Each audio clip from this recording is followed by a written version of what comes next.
ଅନେକ ଲୋକମାନଙ୍କୁ ଜଙ୍ଗଲ ଭିତରେ ରଖିଛନ୍ତି। ଏମିତି ସୁନ୍ଦର ଜଙ୍ଗଲ ମୁଁ ତ ଏବେ ଆଜି ଫାର୍ଷ୍ଟ ଟାଇମ୍ ଆସିଛି। ଆଉ ଏ ଜଙ୍ଗଲରେ ସତରେ ଏତେ ଭିତରେ ଏମିତି ଗୋଟେ ଚର୍ଚ୍ଚ ଅଛି, ଆପଣମାନେ ଦେଖିଲେ ବିଶ୍ୱାସ କରିପାରିବେନି। ସେଇ ଜଙ୍ଗଲରେ ମାତ୍ର କେବଳ 10 ଜଣ ବିଶ୍ୱାସୀ ଅଛନ୍ତି, 10ଟା ପରିବାର ବି ଅଛନ୍ତି ସେଠି। ଆଉ ସେ ଚର୍ଚ୍ଚକୁ ସେମାନେ 2010ରୁ ଷ୍ଟାର୍ଟ କରିଛନ୍ତି, କିନ୍ତୁ ଆଜି ଯେ ସେ ଚର୍ଚ୍ଚକୁ ସେମାନେ କହିଲେ କି ଠିକ୍ ସେ କରିପାରିନାହାନ୍ତି। ଚାଲନ୍ତୁ ସେ ଚର୍ଚ୍ଚକୁ ଆମେ ଦେଖିବା। ଏମିତି ଏକ ସୁନସାନ ଭିତରେ, ଏମିତି ମୟୂରଭଞ୍ଜର ଏମିତି ଗୋଟେ ଜଙ୍ଗଲ ଭିତରେ ସେ ଗାଁଟା ଅଛି। ସେ ଚର୍ଚ୍ଚକୁ ଜଷ୍ଟ ଆମେ ପହଞ୍ଚୁଛୁ। ସେ ପହଞ୍ଚିବା ଭିତରେ ଆମେ ଦେଖିପାରିବା ସେ ଚର୍ଚ୍ଚକୁ।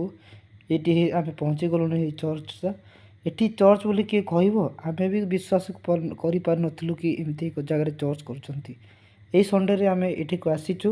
ଏଠି ଆମେ ପ୍ରାର୍ଥନା କରିବା ତାଙ୍କ ସହିତ, ତାଙ୍କ ସହିତ ପ୍ରଭୁଙ୍କ ପାଇଁ ଗୌରବ କରିବା, ଆଉ ନିହାତି ଭାବରେ ପ୍ରଭୁଙ୍କ ପ୍ରଶଂସା କରିବା। ଆଉ ଏଠି ଆମ ମାଧ୍ୟମରେ ଯାହା ବି ଆମେ କିଛି କରିବା।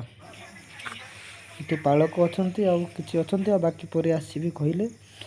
ଏଠି 2 ଝିଅ ଅଛନ୍ତି, ତାଙ୍କେ ହସୁଛନ୍ତି। ତାଙ୍କେ କିଛି ମାତ୍ରାରେ ଓଡ଼ିଆ ବୁଝିପାରୁଛନ୍ତି, ଆଉ କିଛି ମାତ୍ରାରେ ବୁଝିପାରୁନାହାନ୍ତି। ଏଠି ଆମେ ଚର୍ଚ୍ଚକୁ ଚେଷ୍ଟା କରୁଛୁ ଦେଖାଇବା ପାଇଁ। ଏମିତି ଦେଖନ୍ତୁ ପୁରା ଚର୍ଚ୍ଚ ଅଛି। ଏଇଟା କେମିତି 2010ରୁ ସେ ଏଇ ଚର୍ଚ୍ଚରେ କାମ କରୁଛନ୍ତି। ଏ ଚର୍ଚ୍ଚରେ ପ୍ରଭୁଙ୍କ ଗୌରବ କରୁଛନ୍ତି। ସତରେ ଏହା ଏକ ପ୍ରଭୁ ଚମତ୍କାର ବିଷୟ, ଯେଉଁଠି ସବୁ ଜାଗାରେ ପ୍ରଭୁ ଥାଆନ୍ତି, ସବୁ ଜାଗାରେ ପ୍ରଭୁ ଦେଖନ୍ତି। ପ୍ରଭୁ ପାଇଁ